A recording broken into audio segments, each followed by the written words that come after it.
নমস্কার বন্ধুরা, eternal truth YouTube চ্যানেলে আপনাদের সকলকে স্বাগত। কমেন্টে লিখুন জয় মা কালী। শেয়ার করুন প্রিয়জনের সাথে। চ্যানেলটিতে যদি নতুন হয়ে থাকেন সাবস্ক্রাইব করুন আরও নতুন নতুন গল্পের জন্য। আজকের আধ্যাত্মিক কাহিনী। আজ আমরা জানব মা কালীর আশীর্বাদ। ভারতের আধ্যাত্মিক ইতিহাসে এক ভয়ঙ্কর অথচ মমতাময়ী রূপের দেবী হলেন কালী। তিনি সময়ের শক্তি, সংহার ও সৃষ্টির মধ্যবর্তী এক পরম সত্য। কেউ তাকে ভয় পান, কেউ আবার তাকে নিজের জন্মদাত্রী মায়ের মতো ভালোবাসেন। এই কাহিনী এক সাধারণ মানুষের, যার জীবন বদলে যায় মা কালীর আশীর্বাদে। এটি কেবল গল্প নয়, এটি বিশ্বাস, ভক্তি ও আত্মসমর্পণের শক্তির এক জীবন্ত প্রমাণ। পশ্চিমবঙ্গের নদিয়া জেলার এক ছোট গ্রামে বাস করত হরিপদ নামে এক গরিব ব্রাহ্মণ। সংসারে বৃদ্ধা মা, স্ত্রী আর এক ছোট মেয়ে। চাষের জমি নেই, কাজ নেই, কপালে শুধু অভাব। হরিপদ প্রতিদিন ভোরে গ্রামের ছোট্ট কালী মন্দিরে যেত।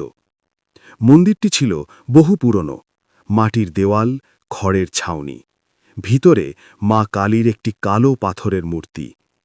একদিন সে মন্দিরে বসে কান্নায় ভেঙে পড়ল।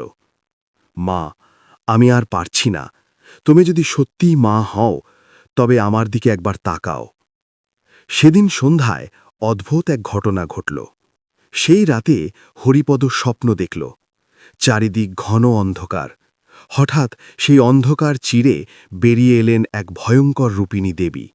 গলায় মুন্ডমালা, হাতে খড়গ, জিভ বাহিরে, কিন্তু চোখে অপার করুণা। তিনি বললেন, ভয় করিস না, আমি তোকে পরীক্ষা করছিলাম।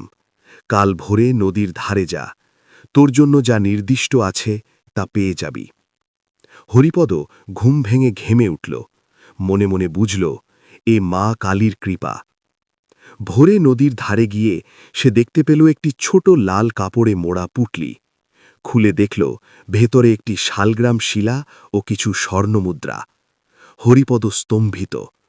সে বুঝল, এ কেবল ধন নয়, এটি পরীক্ষা।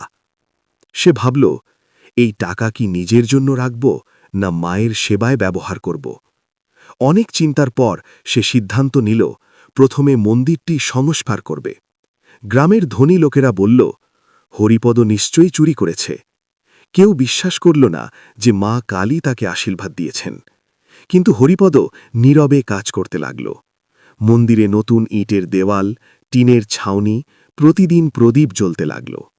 এক রাতে গ্রামের প্রধান স্বপ্ন দেখলেন মা কালী বলছেন, হরিপদ আমার প্রিয় ভক্ত, তাকে অপমান করলে ফল ভালো হবে না। পরদিন থেকেই গ্রামের মনোভাব বদলাতে শুরু করল। হঠাৎ গ্রামে এক ভয়ঙ্কর রোগ ছড়িয়ে পড়ল। একে একে মানুষ অসুস্থ হতে লাগল। হরিপদ মন্দিরে দিন রাত জপ করতে লাগল, জয় মা কালী, জয় মা শ্যামা। এক রাতে মন্দিরের ভিতর অলৌকিক আলো দেখা গেল। গ্রামের মানুষ দেখল মায়ের মূর্তি যেন জীবন্ত হয়ে উঠেছে। পরদিন থেকেই রোগ কমতে শুরু করল। গ্রামের মানুষ বিশ্বাস করল, এ মা কালীর আশীর্বাদ। একদিন হরিপদের মেয়ে গুরুতর অসুস্থ হল। চিকিৎসার উপায় নেই। হরিপদ আবার মন্দিরে গিয়ে বলল, মা, সব তোমার, মেয়েও তোমার, আমিও তোমার। সেই রাতে সে স্বপ্ন দেখল মা কালী তার মেয়ের মাথায় হাত রাখছেন। ভোরে মেয়ের জ্বর কমে গেল। হরিপদ বুঝল, আসল আশীর্বাদ ধন নয়, বিশ্বাস। বছর কেটে গেল। হরিপদ আর আগের মতো দরিদ্র নয়, কিন্তু তার হৃদয়ে অহংকার নেই। সে বুঝেছে, মা কালী শুধু ভয়ঙ্করী নন, তিনি করুণাময়ী। তার জীবনের প্রতিটি ঘটনা তাকে শিখিয়েছে, বিপদে ভয় নয়, ভক্তি রাখো। প্রাপ্তিকে নিজের নয়, ঈশ্বরের দান ভাবো। আত্মসমর্পণেই মুক্তি। কালী হলেন সময়ের প্রতীক। তার গলায় মুন্ডমালা, অহংকারের বিনাশ। খড়গ, অজ্ঞানতার ছেদন। রক্তাক্ত জিহ্বা, অহংকারের লজ্জা। মা কালী কখনো ভক্তকে কষ্ট দেন না, তিনি পরীক্ষা নেন। হরিপদের গল্প আমাদের শেখায়, যেখানে ভক্তি সেখানে ভয় নেই, যেখানে আত্মসমর্পণ সেখানে আশীর্বাদ নিশ্চিত। আজও সেই গ্রামে কালী মন্দির দাঁড়িয়ে আছে। সন্ধ্যায় যখন শাঁখ বাজে, মানুষ বলে, মা কালীর আশীর্বাদে এই গ্রাম রক্ষা পেয়েছে। যদি কখনো জীবনে অন্ধকার নেমে আসে, মনে রাখবেন, অন্ধকারের পরেই উদয় হয় আলো, সংহারের পরেই আসে সৃষ্টি, আর ভয়ের মধ্যেই লুকিয়ে থাকে মায়ের করুণা। জয় মা কালী। এই ছিল আজকের আধ্যাত্মিক কাহিনী। আপনাদের এই গল্পটা যদি ভালো লেগে থাকে, লাইক, কমেন্ট, শেয়ার, সাবস্ক্রাইব অবশ্যই করবেন।